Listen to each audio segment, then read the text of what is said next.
로 믿습니다. 아멘. 제가 각국을 나라를 공부하는 걸 좋아하고 또 역사를 참 좋아하거든요. 그런데 각 나라마다 그 영웅들이 있잖아요. 그렇죠? 각 나라를 구원하는 우리나라면 니순신 있잖아요. 니순신 기억나요? 니순신 우리의 이순신 장군도 계시고 또 독립군도 계시고 여러 분들이 있잖아요. 영웅들이 있는데 나라를 구한 영웅도 있고요. 또 스포츠 좋아하는 친구 있어요? 야구 좋아하는 친구 있어요? 예, 저는 어렸을 때 야구를 진짜 좋아했어요. 그래서 되게 야구를 많이 봤던 거고 야구를 직접 하기도 하고 그랬는데 미국의 이 야구가 미국에서 시작되는데 이 미국에서 미국 사람들이 진짜 야구를 좋아해요. 여러분 잘 아시죠? 메이저리그 쫙 미국에 거기 우리나라에 많은 분들이 거기 나가 있잖아요. 야구 선수 중에 또 나가 있는데 미국의 뉴욕에 가보면 한 도시에 미국의 프로야구 명예 전당이 있어요. 여러분 이거 알아요? 박물관 같은 건데 그 여기 보면 그 옛날부터 초대부터 프로야구가 시작된 때부터 유명한 영웅들 있잖아요. 야구에 진짜 잘하는 사람들. 야구 잘하는 사람 중에 여러분 미국에서 아는 사람 있어요? 류현진 말고 류현진 말고 야구 잘하는 옛날에 야구 잘하는 사람. 저는 어렸을 때 야구 잘하는 사람의 책을 하나 읽었어요. 전기. 베이브 루스. 홈런왕 베이브 루스 이렇게라고 제가 있고요. 또 여러분 야구 잘하는 사람 중에 야구 좋아하는 사람들은 좀 알 텐데 류 게릭이라는 사람도 있고 또 행크 아론이라는 사람도 있어요. 이런 걸쭉한 사람들이 여기에 이렇게 딱 있는 이게 바로 전당. 프로야구 명예 전당이라고 이렇게 딱 이렇게 사진들이 딱 있고 그리고 많은 야구 하는 친구들 있지 않았죠? 어린 아이들은 여기에 가서 favorite, look at it, 이거 알아! 막 이러면서 막 이렇게 손짓하면서 이렇게 명예 전당이 있습니다. 또 제가 미국 말고 이번에는 스위스 제네바로 한번 여러분 여행을 떠나보려고 해요. 자, 제네바에 가보면 여러분 저기 이쪽 오른쪽에 보이시죠? 길인데 이 길인데 이게 한 100m 정도 돼요. 이 길이가 프랑스 스위스 제네바에 가보면 제네바의 공원에 한 길이가 한 100m 정도 되는 조각상들이 있어요. 쫙 여기 보이시죠? 조각상들 쭉쭉쭉 있죠. 그런데 한 중앙에 높이가 5m 정도 되는 이 높이가 5m 정도 되는 네 분의 종교 개혁자들이 있습니다. 네 분의 여기도 명예의 전당과 같은 건데 네 분이 주 핵심인데 이 제네바에 가보면 여기 있는데 이 네 분이 어떤 사람들이었냐면 지금으로부터 약 500년 전에 그 당시에 가장 좀 타락한 교회라고 말하면 로마 카톨릭 오늘날 이야기하면 천주교예요. 그 당시에는 정말 많이 타락한 상태였었는데 그들이 로마 카톨릭이 했던 게 뭐냐면 가장 그 우상 숭배 그냥 모든 것들 다 우상을 숭배하는 그런 것이 있었고 또 여러 예수 그리스도 이름으로 기도하는 것보다 예수 그리스도뿐만 아니라 수많은 유명한 성인들의 이름으로 기도도 하고 또 그다음에 신학적으로도 정말 문제가 많은 문제 많은 게 로마 카톨릭이에요. 신학적으로도 진짜 심각한 문제가 많아요. 성경을 알면 알수록 이게 진짜 문제다라는 거예요. 그것에 대해서 개혁했던 사람들이 종교 개혁자들입니다. 그래서 그 사람들이 개신교, 프로테스탄트 이렇게 하는 개신교라는 하는데 그 중에서 우리가 지금 속하고 있는 이 장로교는 이들의 후손들이에요. 이들의 영향을 받는 말씀 중심의 삶을 살아가는 성경 말씀을 붙들고 말씀으로 개혁하겠다라고 하는 사람들의 후손들이 바로 우리 장로교인들입니다. 우리는 장로교인이에요. 나는 장로교인입니다. 한번 해볼까요? 시작. 나는 장로교인입니다. 예, 여러분 어디든지 내가 장로교인이라는 것을 자랑스럽게 여기를 바라요. 저는요 수많은 신학교 중에서 보수신학, 정통 보수신학을 하고 장로, 말씀 중심의 신앙을 하고 그리고 정말 이거를 칼빈의 후손이라고 그래서 우리 칼빈주의라고 그러거든요. 이러한 교리 그리고 말씀을 신학교에서 배운 것을 저는 정말 자랑스럽게 생각합니다. 정말 제가 다른 데 안 가고 다른 신학교도 엄청 많거든요. 그런데 그런 데 안 가고 이런 하나님 말씀을 중심으로 하나님의 말씀을 존중하는 그런 신학교에 들어가서 하나님 말씀만을 배웠던 게 너무 저는 너무나도 감사하고 그 축복이라고 생각해요. 근데 이 근원이 어디 있냐면 여기 네 분이에요. 여기에 보면 제일 가쪽에 왼쪽에 오른쪽이죠. 오른쪽에 제일 가쪽에 있는 사람이 칼빈. 여기 제일 키가 큰 사람이 누구냐면 가운데 저기 두 번째 사람이 칼빈이라는 사람이에요. 칼빈이라는 사람이 깔뱅이라고도 하고 칼빈이라고 하는 사람인데 이 사람이 종교 개혁의 모든 걸 집대성한 사람이에요. 그리고 우리는 이분의 쓴 기독교 강요와 그리고 이분이 가진 주석서를 많이 인용하고 보기도 하고 그럽니다. 그런데 그 칼빈을 제네바에 이렇게 안착시킨 사람이 누구냐면 제일 가쪽에 있는 파렐이에요. 파렐, 칼빈, 그 옆에 베자, 그리고 칼빈의 친구이자 제자인 베자, 그리고 그 밑에 제자였고 또 동역자였던 스코틀랜드의 장로교의 시조인 존 낙스예요. 존 낙스는 설교를 하면 영국에 있는 머리라는 여왕이 존 낙스의 설교를 듣고 두려움을 빠질 정도로 그렇게 설교를 정말 어떤 사람들 앞에서 권력 앞에서 굶지 않고 하나님 앞에 말씀을 선포한 사람이 존 낙스라는 사람입니다. 이 종교개혁 후예가 바로 누구냐? 우리예요. 이들은 하나같이 다 말씀을 붙들면서 신앙했던 사람들이었다는 거죠. 이게 이제 제네바에 있습니다. 제네바에. 여러분 명예의 전당 제네바. 여러분 성경에도요 이 명예의 전당과 같은 장이 있어요. 이게 바로 히브리서 11장입니다. 오늘 여기 여러분 이제 히브리서 저는 제가 부탁드린 게 좀 성경 좀 읽었으면 좋겠어요. 지금 우리가 성경을 읽어가고 있잖아요. 계속 읽어가는데 그걸 좀 따라서 읽어갔으면 너무너무 좋겠어요. 성경에 우리가 지금 지난번에 우리 히브리서를 읽었는데 히브리서를 1절부터 13장까지 전체를 다 했는데 오늘 우리는 딱 한 장 11장 그것도 앞에 있는 구절만 설교를 할 거예요. 근데 여기에 보면 쫙 믿음의 영웅들의 그 이름들이 쫙 기록되어 있어요. 특히 이 사람들은 어떤 사람들이냐면 구약의 사람들이에요. 구약의 사람들. 그래서 여러분 오늘 이 믿음의 전당 안에 들어와 있는 이 사람들을 제가 여러분에게 순례할 겁니다. 미국도 갔고 여러분이 제네바를 갔는데 성경을 따라서 여러분이 저를 따라오시면 오늘 이 순례길 가운데서 하나님께서 여러분에게 이 순례 기쁨을 주실 줄로 믿습니다. 아멘. 자, 먼저 여러분 제가 여러분하고 나누고 싶은 것은 뭐냐면 이 히브리서 11장에 나와 있는 것은 사실은 히브리서 1장부터 13장 안에서의 11장이잖아요. 그죠? 그러므로 히브리서 전체를 눈이 없으면 우리로 이야기하면 컨텍스트, 배경을 모르면 이 본문이 뭘 말하는지를 몰라요. 그러면 여러분 성경을 볼 때나 어떤 거를 역사를 볼 때나 어떤 거를 책을 볼 때나 배경을 이해하지 못하고 내용을 읽는다는 것은 그거는 틀린 해석을 하게 된다는 거죠.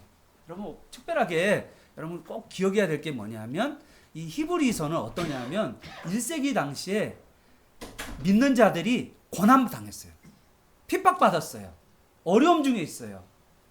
진짜 이 믿는 자들이 고통이 많이 받았어요. 소외받고 격리받고 경제적으로도 어려웠고요. 사회적으로도 격리받은 사람들이 바로 누구였냐면 1세기 당시에 믿음의 사람들, 기독교인들이었어요.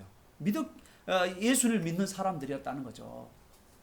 정말 이들 가운데 그러면 여러분 어떨까요? 히브리서를 쓴 사람들은 어떨까요? 이 히브리서를 기록한 분은 우리가 이 히브리서를 받고 있는 이 청중들 수신자들에게 뭐라고 말할까요? 환난과 핍박과 어려움이 있지만 뭐한가요? 믿음의 인내를 다하여 끝까지 믿음을 저버리지 말고 끝까지 믿음을 지켜라 라고 말씀하고 있습니다. 사랑하는 여러분, 오늘 우리 이 시대는요 믿음이 점점점 사라져가는 시대라고 했어요. 마지막 때 예수님께서 뭐라고 말씀하셨냐면 너희가 마지막 때에 믿음을 보겠느냐라고 말씀하셨어요. 믿음이 없는 시대예요. 왜 믿음이 없냐? 여러분 이 시대는 보이는 세계예요.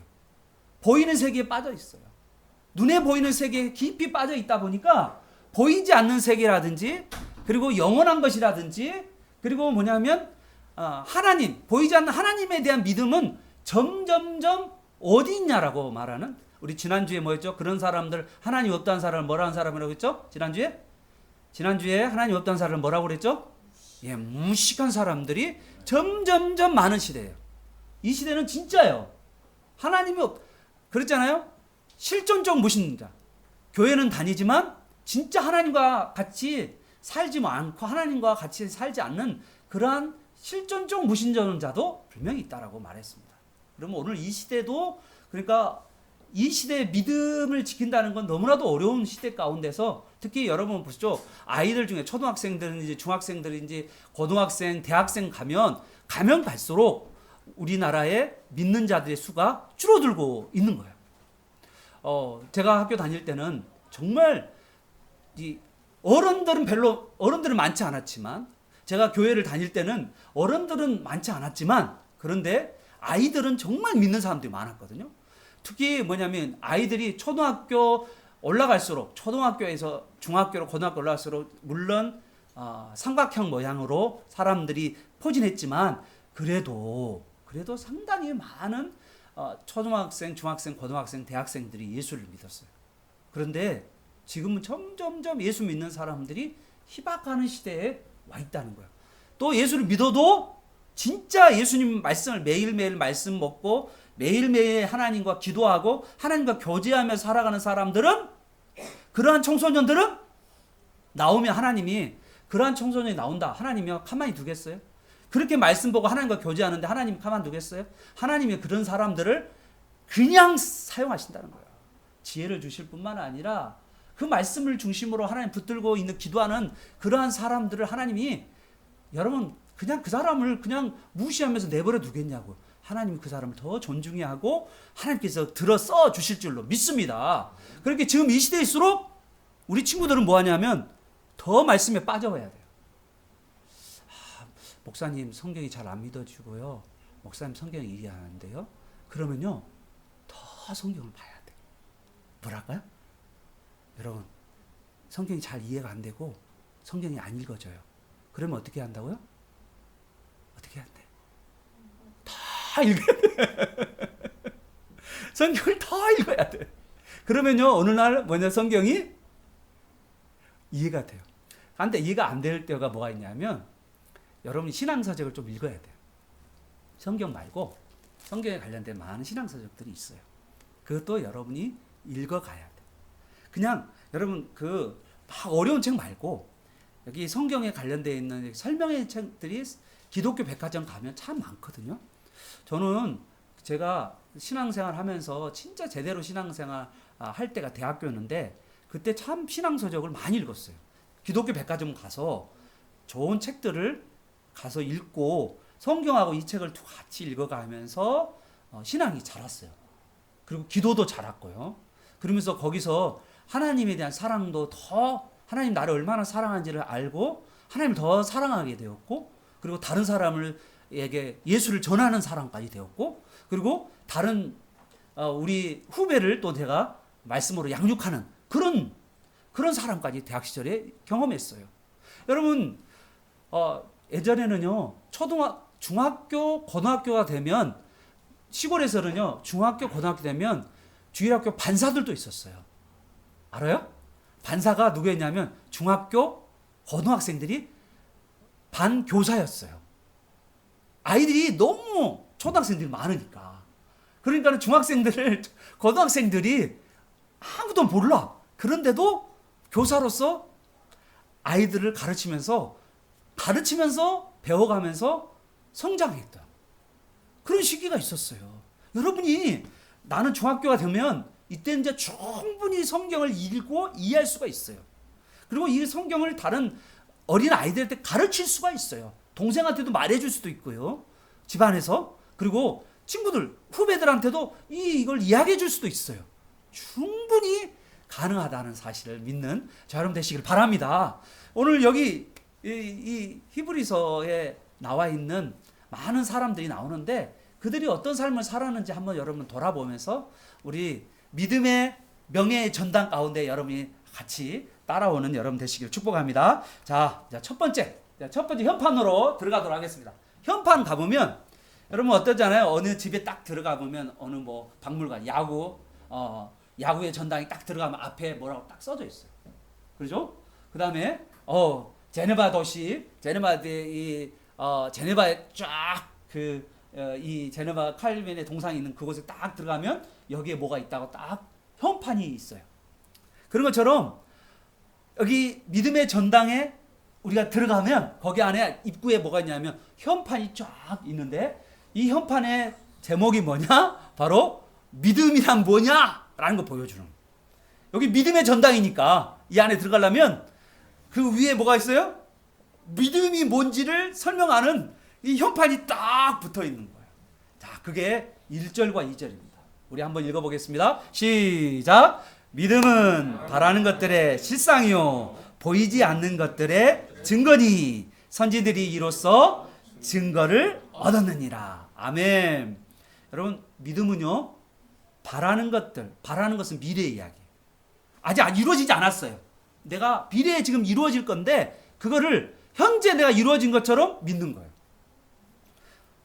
보이지 않아요. 여러분 믿음은요 하나님도 안 보이고요.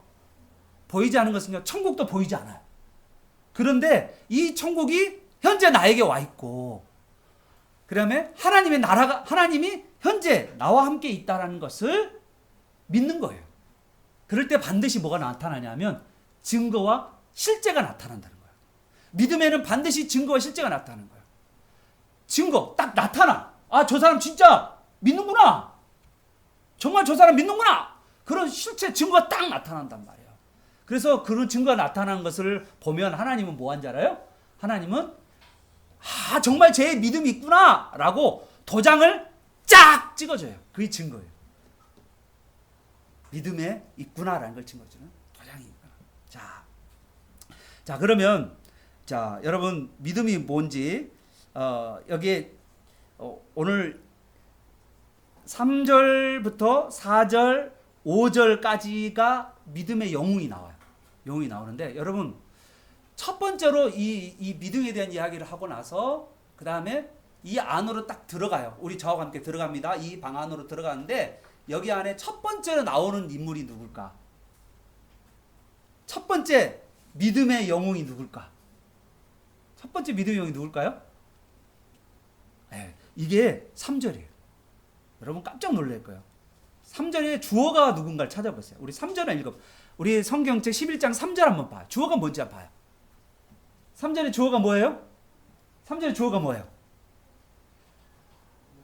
우리가. 믿음의 영웅의 첫 번째 조각과 동상이 누구냐면 누구라고요? 우리. 믿음의 전당에 여러분이 첫 번째 인물이에요. 여기 보세요. 여기 있는 사람들이 믿음의 영웅들이에요. 그러면 목사님 뭐를 믿었길래 믿음의 영웅인데요? 목사님 뭘 믿었기에 믿음의 영웅이죠? 자, 여러분 3절 한번 보세요. 여러분이 믿습니까 이거? 창세기 1장에 뭐라고 나왔죠? 태초에 하나님이 천지를 창조하시느니라. 하나님께서 천지를 창조할 때 뭘로 창조하신지 아세요? 말씀으로 천지를 창조하셨다 그랬잖아요. 여러분 그걸 믿습니까? 아멘. 아멘이면 여러분은 뭐냐면 믿음의 영웅의 전당의 첫 번째 인물입니다. 엄청 놀라운 거예요, 여러분. 여러분이 바로 믿음의 영웅이에요. 말씀으로 이 세상을 창조하셨던 것을 믿는 것이 바로 믿음이 있는 삶의 모습이라고. 여러분, 이 세상의 과학계에서 가장 유력하게 천지 창조를 설명하는 방법, 과학적 설명. 여러분, 과학이라는 것은요, 보이는 세계를 설명하는 거예요. 보이는 세계, 물질 세계를 설명하는 거예요. 여러분, 천지 창조는 봤을까요, 못 봤을까요? 과학자 중에서 본 사람이 있을까요, 없을까요? 한 사람도 없어요. 그러면 사실 과학을 설명할 수 있어요, 없어요? 과학으로 설명할 수 있어요, 없어요? 없어요. 설명할 수 없는데 그 사람들이 뭐 하냐면 이론이야. 그들의 그냥 썰이야, 썰. 근데 그들 중에 과학자들이 가장 많이 지금 사용하는 썰이 뭐냐면 빅뱅 썰이에요. 빅뱅 썰. 갑자기 어느 날 이 우주가 우연하게 자연 발생적으로 갑자기 빵 하고 터졌다는 거야. 그러면서 빅뱅 뻥 하고 터지면서 갑자기 지구도 생기고 우주도 생기고 여러 개 막 태양계도 생기고 은하계도 생기고 저 수많은 별들이 생겼다라는 게 빅뱅 이론. 그런데 여러분, 이러한 이론에는 정말 이론이지, 우리로 이야기하면 진화론의 다윈의 진화론이든 그리고 무생물에서 유생물로 바뀌고 있는 그 실험실에서 실험했던 모든 것들은 다 전제를 가지고 있었지, 그 전제가 어떤 전제, 뭔가 있는 전제에서 뭔가를 말한 거예요. 그래서 그들의 전제는, 전제만 부정하면 과학적 근거가 하나도 없는 거예요. 이게 천지창조를 진화론으로 설명하는 자들이 잘못이 바로 뭐냐면 그들이 전제를 가지고 설명할 뿐이지 실제적으로 그런 일이 일어난지는 그들도 몰라. 그냥 만약에 이런 경우가 있을 경우에 이런 일이 벌어질 거라고 하는 그냥 그들의 추론일 뿐인 거야. 그래서 진화론은 절대로 과학적이지 않아. 진화론을 믿는 사람은 과학적이지 않아. 그런데 진화론이 과학적이라고 그래. 이게 이제 문제가 심각한 거야. 근데 사람들은 그 이야기를 들어. 우리 학교 다닐 때 계속 이 진화론을 배워. 그리고 역사도 진화론을 배우고. 이렇게 배워. 빅뱅 이론도 우리가 배워.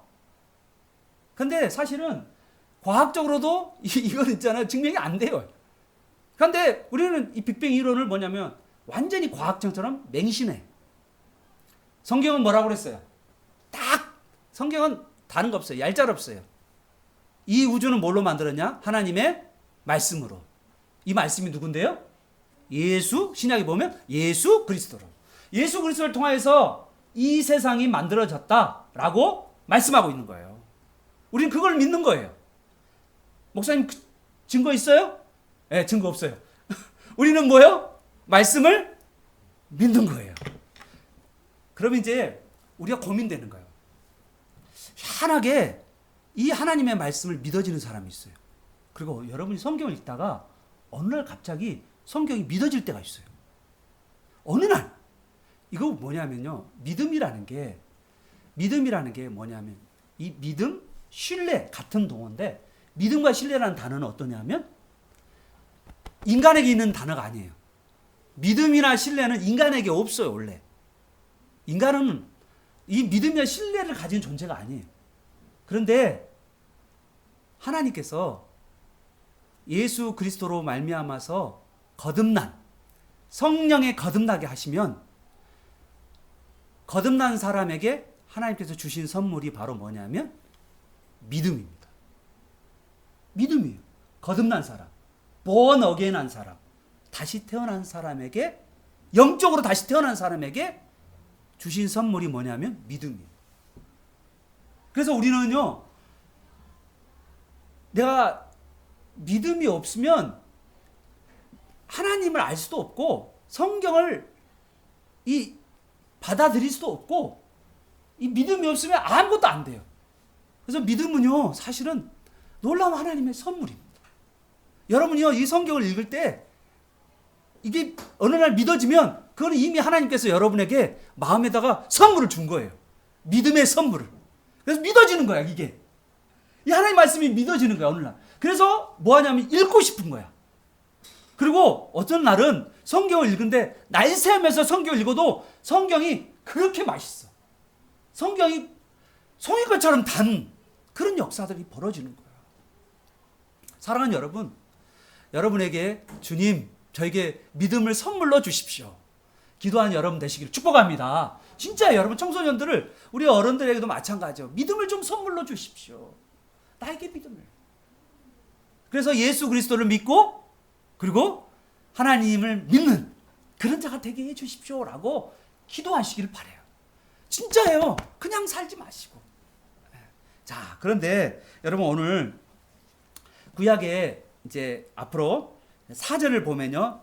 3절에는 우리가 나오고요. 여러분 우리가 믿음의 전당에 들어있고요. 4절에는 아벨이 나오고 5절에는 에녹이 나와요. 자, 봐요. 나는 저는 제 자신을 잘 알거든요. 제가 믿음의 전당에 과연 들어갈 수 있을까? 믿음의 영웅의 전당에 내가 믿음의 영웅이라고 말할 수 있을까? 내 자신을 질문을 던져봐요. 그런데요, 여러분, 믿음의 전당 안에 여기 11장에 나와 있는 사람 중에 이스라엘 사람이 가장 존경하는 사람이 구약의 두 사람이에요. 이스라엘 유대인들이 제일 중요한 게 아브라함하고 다윗이에요. 그런데 여러분, 아브라함과 다윗 가운데 다윗도 마찬가지고 아브라함도 마찬가지고 오늘 성경에 나와 있는 모세도 나와. 여기 뒤에 보면 모세도 나오는데 모세는 어떤 사람이냐면요, 그 사람은 살인자야. 사람 죽인 살인자야, 모세가. 그런데 영웅으로 들어와 있어.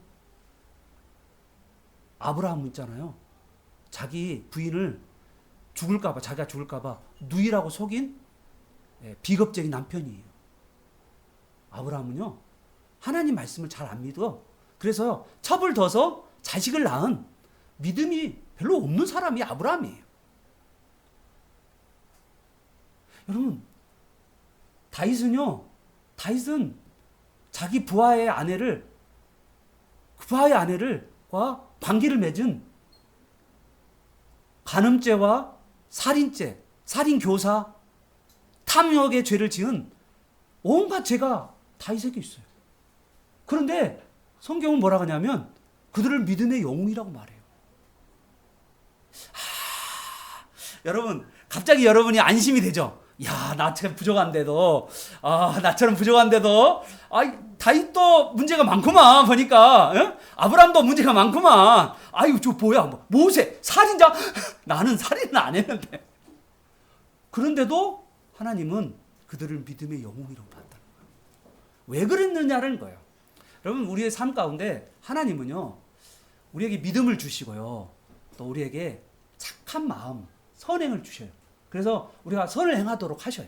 그런데 내가 하나님께서 나에게 믿음 주시고, 그리고 착한 마음을 부어주시고, 우리가 착하게 행동할 수 있도록, 선행할 수 있도록 힘과 능력을 다 주시고 나서 우리가 착하면 우리에게 뭐냐면 하나님 상급 줘요.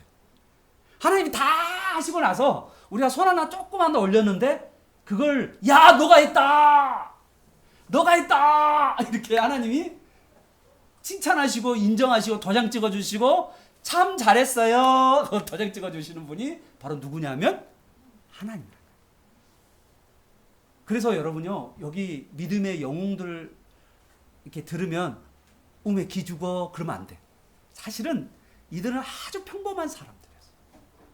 그런데 그들 가운데 하나님이 은혜 주시고 믿음 주시고, 그래서 하나님을 따라 살다 보니까 어느 순간에 이런 믿음의 영웅의 자리에 앉게 된 거예요.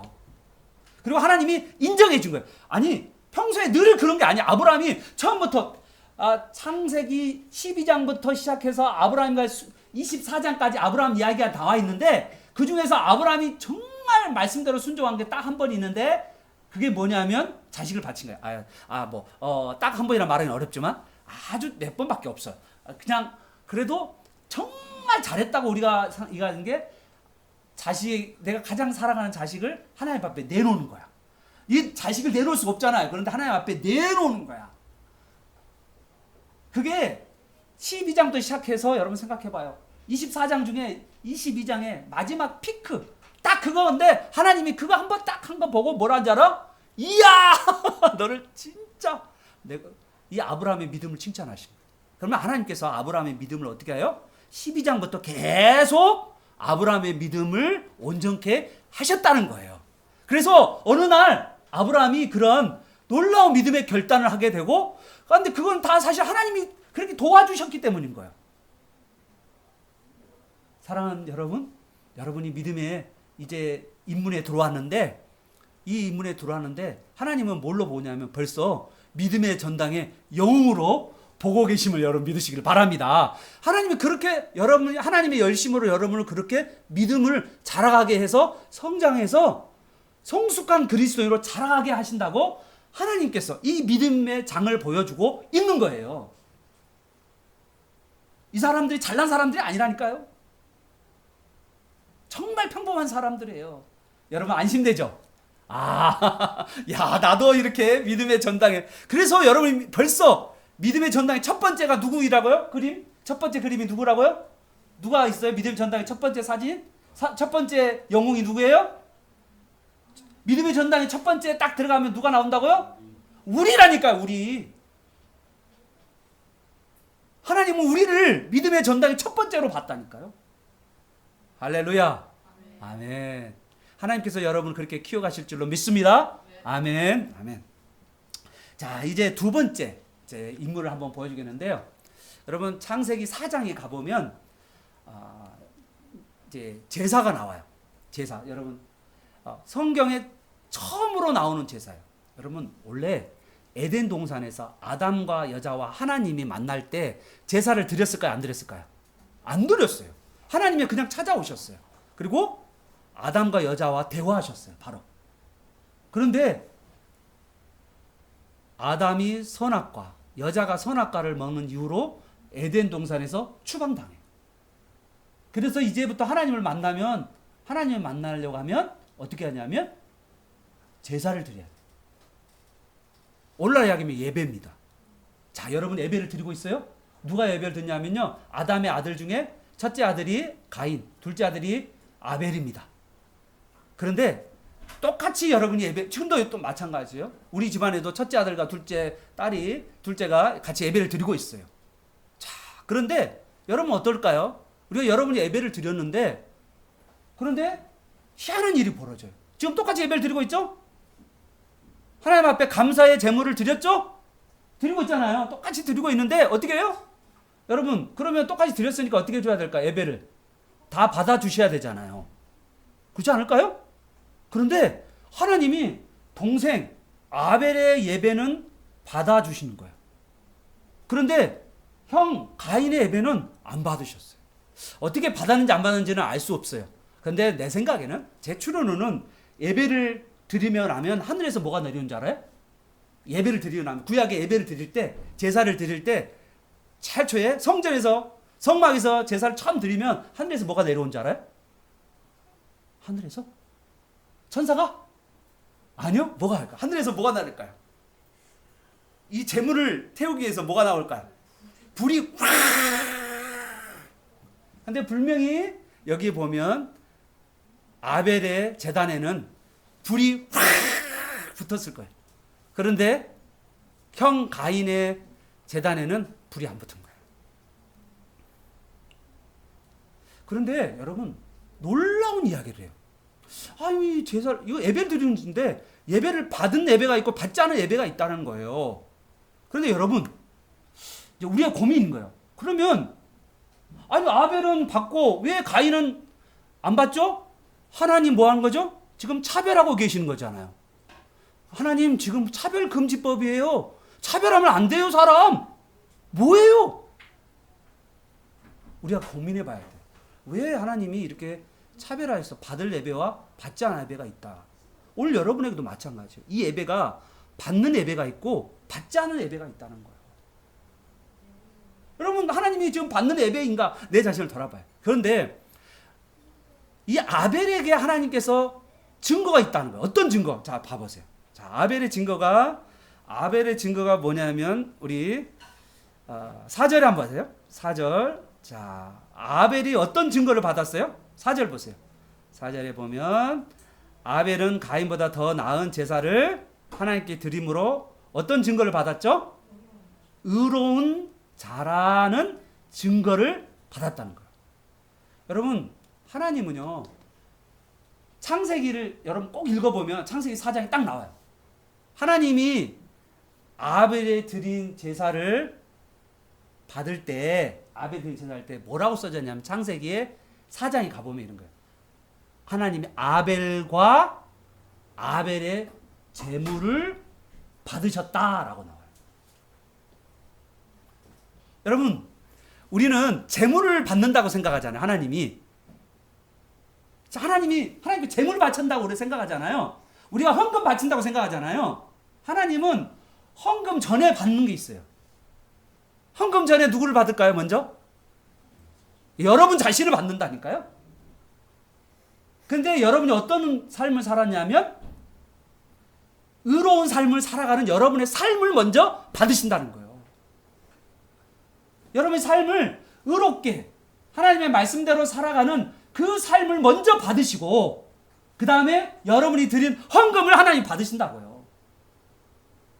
여러분, 저는 여러분 주일날이든 또 주중이든 마찬가지인데 여러분 먼저 여러분 삶의 처음의 시작을요 하나님께 기도하면서 살아가게 돼요. 여러분 교회 딱 오면 뭐 하면 먼저 기도부터 해야 돼요.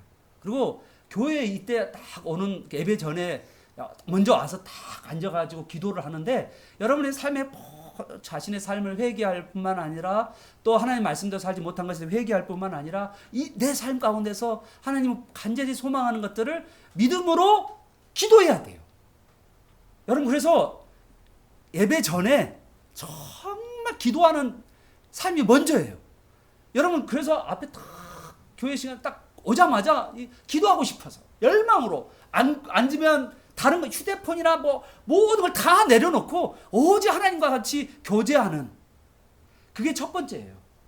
가정에서도 마찬가지죠. 여러분 아침에 일어나면 첫 번째로 하나님을 바라보는 거예요. 예배의 삶이에요. 그래야 오늘 하루 하나님을 의식하면서 하나님의 절대자인 것을 의식하면서 하나님 앞에서 살아갈 수 있으면 하나님을 의식하면서 살아갈 때 우리는요 의로운 삶을 살아갈 수 있어요. 그런데 여러분 아벨은요 하나님이 쟤는 의로운 삶을 살았고 그래서 아벨을 먼저 받으시고 그 다음에 아벨이 드린 제물을 받으신 걸 여러분 믿는 저 여러분 되시길 바랍니다. 여러분 하나님의 말씀에 부합한 하루하루의 삶을 살아가는 저 여러분 되시기를 축복합니다. 그게 바로 믿음의 삶이에요. 그게 믿음이에요. 하나님 안 보이잖아요. 안 보이는데 내가 하나님이 계신 것을 믿는 거예요. 반드시 계신 것을 믿는 거예요. 그리고 하나님을 찾는 자들에게 상 주신 것을 반드시 믿는 거예요. 믿으시면 아멘. 아멘. 진짜요. 안 보이는데 그래서 믿음으로 하나님이 계심을 내가 믿는 거예요. 그럴 때 우리 삶에는요 반드시 증거가 나타나. 저 사람이 믿음이 있다는 거 증거가 나타난다고요. 하나님의 도장이 꽝 있어요. 반드시 있어요. 여러분, 여러분의 삶 가운데 점점 더 믿음이 성장하는 여러분 되시길 축복합니다. 아멘. 자, 두 번째 여러분 사람이 누구냐면요. 이제 세 번째 사람이죠. 자, 누가 나오냐면 에녹이 나와요. 여러분 보세요. 에녹. 자, 넘겨주세요. 우리 에녹 한번 봅시다. 자, 에녹이 있는데 여기 성경에 보면 5절과 6절이 에녹에 대한 이야기입니다. 5절과 6절이 에녹에 대한 이야기예요. 에녹은요, 여러분 말씀해 보시면 5절 상반절을 보십시다. 우리 5절 상반절 에녹을 한번 읽어볼까요? 자, 우리 한번 봅시다. 5절 상반절 한번 읽어볼까요? 시작. 믿음은 에녹은 죽음을 보지 않고 옮겨졌으니. 여러분 창세기 5장에 가보면 에녹이 나옵니다. 에녹. 여러분 에녹이라는 사람은요 엄청난 사람이에요. 왜 엄청난 사람이냐 모르겠어요. 에녹은요 그의 인생 삶을 365세로 살았어요. 몇 살을 살았다고요? 365세. 365년 5일 있잖아요. 그처럼 365년을 살아요. 그런데 에녹이 살 때 그 당시에 사람들의 나이가 얼마 정도 알아요? 네, 거의 900세예요. 옛날에 살았던 사람들의 나이가 900세. 우리 지금 나이가 몇 살이죠? 잘하면 89세, 80, 90년 그 밖에 안 되잖아요. 그런데 100년도 못 살잖아요. 그런데 옛날, 아주 옛날에는 900세를 살았어요. 900세. 충격적이지 않아요, 여러분? 와. 여러분 보면 900세 살았다고 생각해봐요. 자녀가 어떻게 될까요? 몇 대를 볼 것 같아요? 자녀를 생각해봐요. 한 가족 안에 자녀가 몇 대가 있을까? 와, 충격적이죠? 그 수많은 사람들이 있는 거예요. 야. 그런데 에녹은요, 몇 세만 살았다고요? 365세까지만 살았어요. 여러분, 우리로 인간을 봤을 때 장수가 복이라고 우리 인간들은 말하는데 에녹은 뭐죠? 단명한 인생. 아주 단명한 인생. 우리로 이야기하면 짧게 굵게 산 사람이에요. 이게 에녹이에요. 그런데 에녹이 하나님과 동행한 시기가 있었어요. 그러니까 그냥 대충 삶을 살았던 시대가 있었고, 그 다음에 그의 인생을 확 바뀌어가지고 완전히 하나님과 함께 살았던 시대가 있었는데, 그때가 뭐냐면 65세를 기점으로 해요. 65세에 누구를 낳냐면 자기 아들을 하나 낳았는데, 누구냐면 무두셀라라고 하는 아들이에요. 무두셀라가 이름이 무슨 뜻인지 아면, 무두는 죽음이에요. 죽음. 셀라는 보내다는 거예요. 무두셀라가 죽으면 심판을 보내겠다라고. 그 다음에 홍수심판이야. 창세기 6장에 나와 있는 홍수심판, 7장 8장에 나와 있는 홍수심판이 바로 이 5장부터 이야기가 되는 거예요. 애언이 되는 거예요. 무두셀라가 죽으면 진짜 그 다음에 바로 노아 홍수가 벌어져요. 진짜예요. 성경을 연구해 보면 알아. 충격적이에요. 그런데 이 에녹이 어떻게 살았는가라는 거예요. 여기 에녹이 어떤 증거를 받았냐고 말하고 있냐면, 여기 5절 하반절을 봐요. 에녹이 하나님을 기쁘시게 하는 자라는 증거를 받았어요. 근데 여러분, 이거는요, 역으로 생각해야 돼. 성경은 자꾸 볼 때 역으로 봐야 돼. 하나님을 기쁘시게 했다는 말은 어떤 이야기냐면, 하나님이 먼저. 여러분, 믿음도 누가 주신다고요? 믿음을 누가 주셔요? 믿음을 누가 줘요? 하나님이 주신다니까, 여러분에게. 믿음도 하나님이 주셔요. 여러분, 하나님이 어떤 분이시냐면, 하나님이 성경에 보면 여러분을 볼 때 기쁨을 이기지 못한다고 그랬어요. 여기 성경에 에녹이 하나님을 기뻐하셨다고 그랬잖아요. 하나님을 기쁘게 하는 삶을 살았다고 그랬잖아요. 그런데 사실은 여기 이 문과 안에는 뭐가 들어있냐면, 하나님이 에녹을 너무너무 기뻐했어요. 하나님이 여러분을 보고 너무너무 기뻐한 줄 여러분 믿으시길 바랍니다. 심지어 성경은요, 하나님이요, 여러분을 보고 춤을 추신다고 그랬어요. 하나님이 여러분을 보고 기뻐 춤을 추셔요. 믿으시면 아멘. 안 믿으실 것 같아. 하나님 날 보고 춤추실까? 하나님은 은밀한 중에 나를 보고 계신다라는 말씀이 성경에 있어요. 은밀한 중에 나를 보신다. 자, 여러분 무슨 생각할까요? 자, 우리 아버지는 어떨까요? 육신의 아버지는 어머니는 여러분을 딱 은밀한 중에 보면 뭐 할까요? 저놈이 어떤 나쁜 짓을 하고 있나? 그거 보잖아요. 저놈 나쁜 짓을 뭐 하고 있나? 이게 이 육신의 부모들의 모습이에요. 그런데 하나님은 어떠냐면, 저놈 어떤 나쁜 짓을 했나라고 보는 것이 아니라, 하나님은 우리를 기뻐하신다. 너무너무 기뻐하셔요. 그리고 하나님은 여러분을 보고 춤추신대. 여러분, 근데 그거를 에녹은 믿었던 거예요.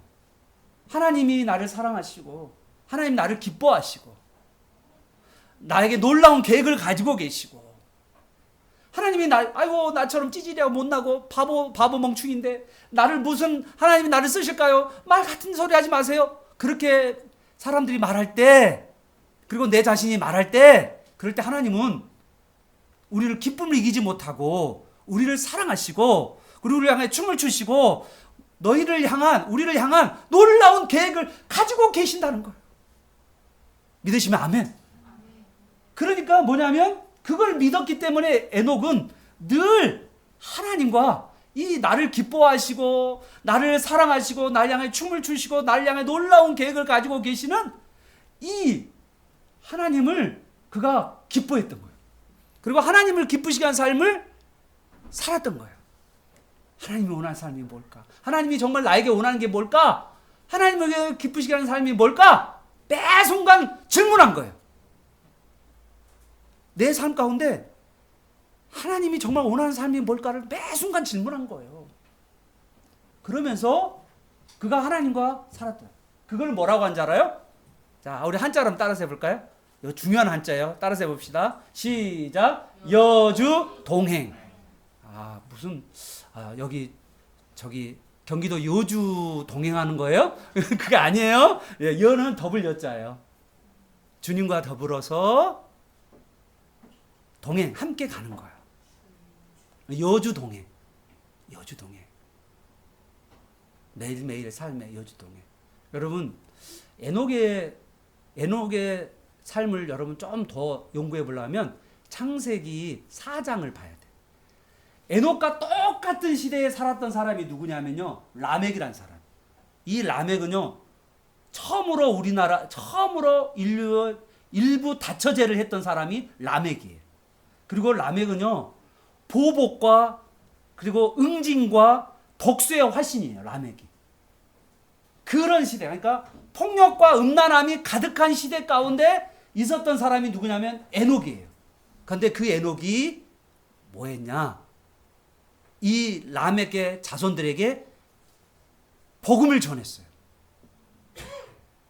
복음을 전했어요. 그게 어디서 나오냐면 여러분 성경 유다서에 나와요.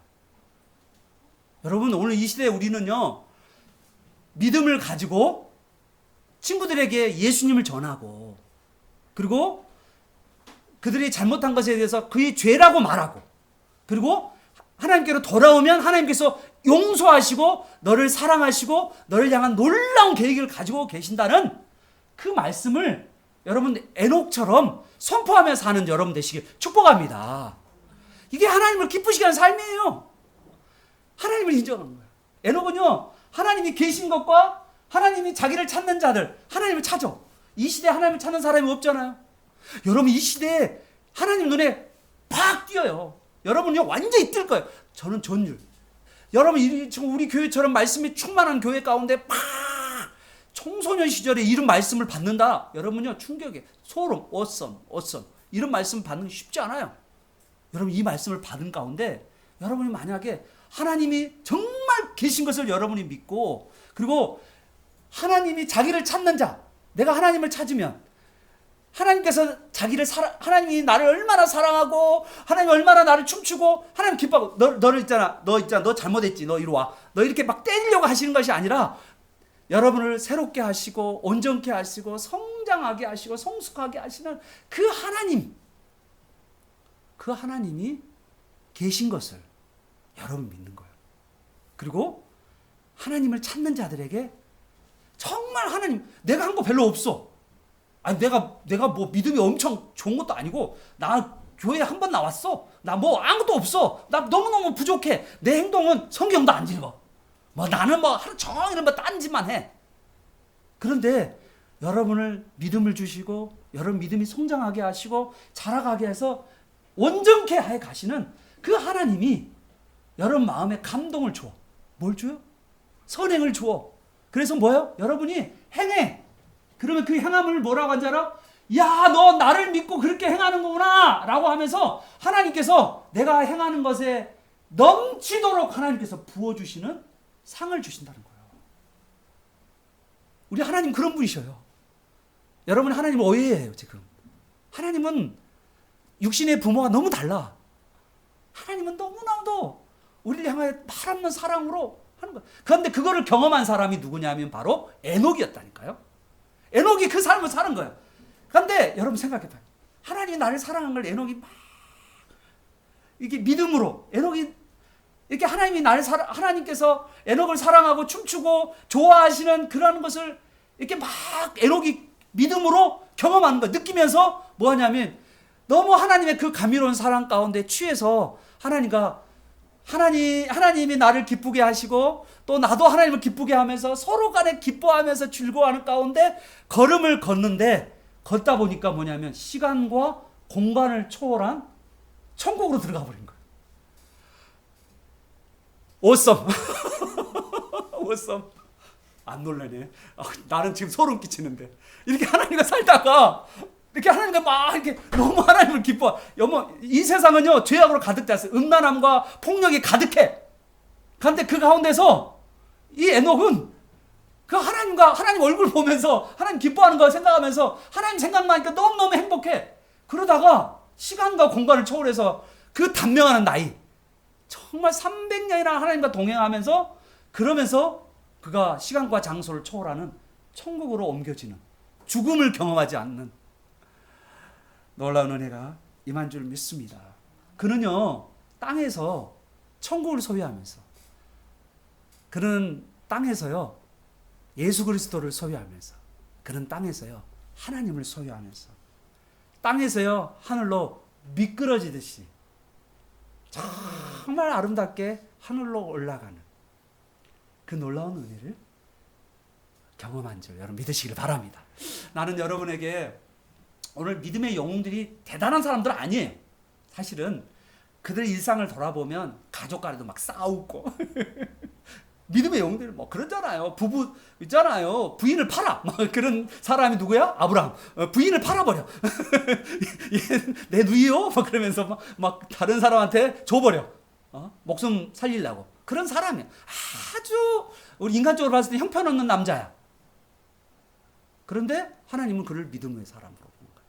여러분도 정말 형편없을 수도 있고요. 저도 형편없어요. 그런데 하나님은 우리를 이렇게 믿음을 주시고 그 믿음 가운데 우리를 자라가게 하셔서 뭔가 하나님의 뜻대로 딱 순종하는 걸 보고 하나님께서 오냐 그러면서 막 축복해 주시는, 인정해 주시는, 그 정말 우리를 인정해 주고 싶어하고 사랑하고 정말 춤추고 정말 여러분을 향하여서 뜨거운 사랑으로, 끝없는 사랑으로 대하시는 이 하나님과 여러분 매일매일 동행하면서, 여주 동행하시면서 일평생 정말 살다가 시간과 공간을 초월하는 천국으로 들어가는 여러분 되시기를 예수 그리스도의 이름으로 축복합니다. 아멘.